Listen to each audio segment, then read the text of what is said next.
अश्वनी कुमारों, मैं नहीं पहचानती तो क्या आप नहीं पहचानते? आप जो मेरे असली पति हों उसे दे दीजिए।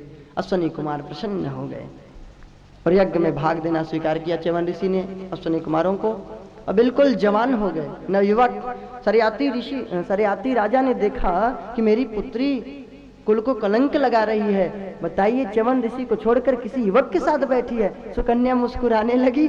नाराज हुए सरियाती, तू मुस्कुरा रही है, शर्म नहीं आता? सुकन्या बोली, अरे पहचानो ये कौन है? ये मेरे ही पतिदेव हैं, च्यवन ऋषि ही हैं। हाँ, हो सकता है च्यवन प्रासी खिला दिए रहे। फिर उसके बाद कथा आती है नभग महाराज की। नभग के पुत्र हुए नाभाग, इनके पुत्र हुए अम्बरीश जी, जिनकी एकादशी व्रत की महिमा बहुत प्रसिद्ध थी। एक दिन दुर्वासा जी को पता चली बात कि अम्बरीश जी राजा होते हुए भी बड़ी भक्त हैं। बताओ, धन्य है अम्बरीश जी महाराज, कितना विवाह किए, किसी से कोई संबंध नहीं, नित्य भजन में ही लीन रहते हैं। जनकपुर के राजा राम मोहन की एक पुत्री सुबुद्धिनी थी। इसने कहा मैं विवाह करूंगी तो अम्बरीश जी से। अम्बरीश जी ने कहा मैं अकिंचन हूं, अभोगी हूं, मुझसे विवाह करके क्या करेगी? उसने कहा मुझे विवाह आप ही से करना है, मुझे भजन करना है। ये सब तपस्वी थे।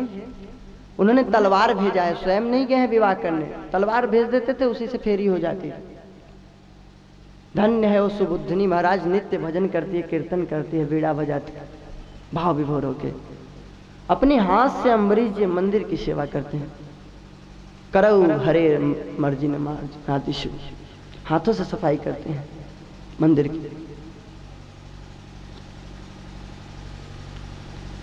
सिर को झुकाते हैं भगवान के चरणों में, सारे अंगों से भगवान की सेवा करते हैं।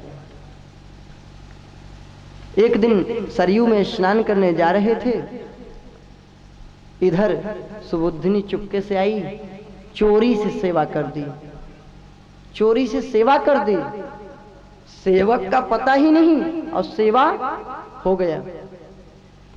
खूब सेवा दिखाई पड़ रहा है, मंदिर की सफाई हो गई है, पार्षद, भगवान के पार्षद अर्थात जो पूजा पाठ में लगने वाले उपकरण हैं, पात्र,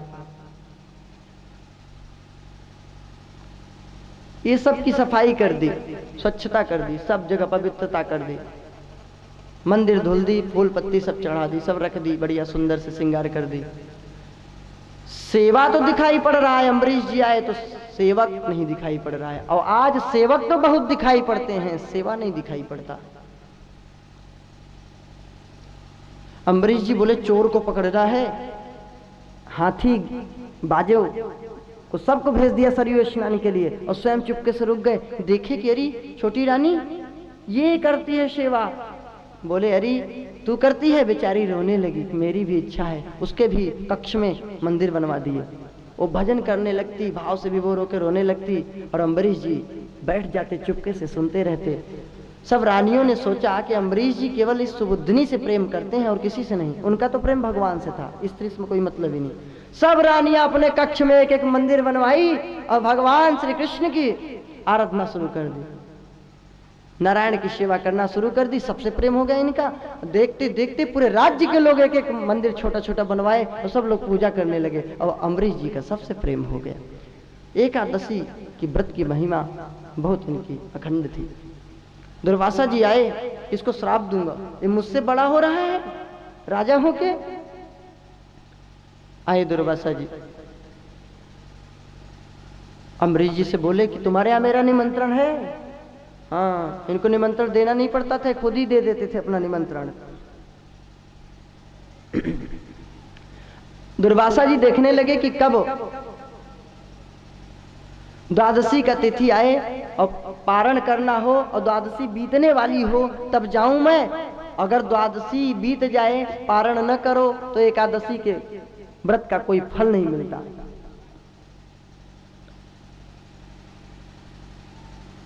अम्बरीश जी के पास आ गए, स्नान करने चले गए। अब देख रहे हैं पत्रा कि द्वादशी बीतने वाली हो तब जाऊं, अब थोड़े समय की द्वादशी है। अम्बरीश जी दुखी हैं, संतों से पूछे महाराज कोई उपाय? संतों ने कहा हाँ उपाय है। क्या?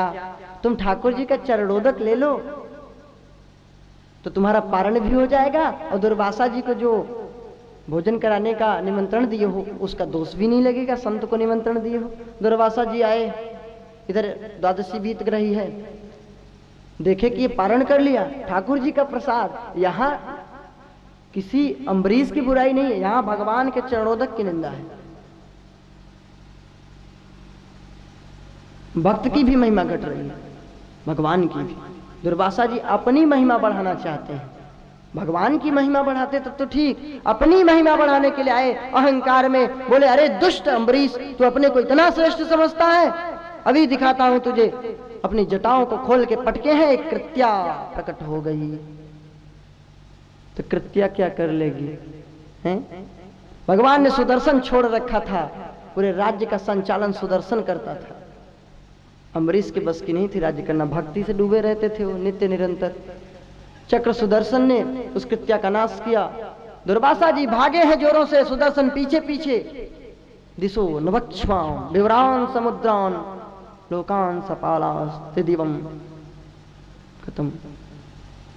तीनों लोकों में दौड़ रहे हैं,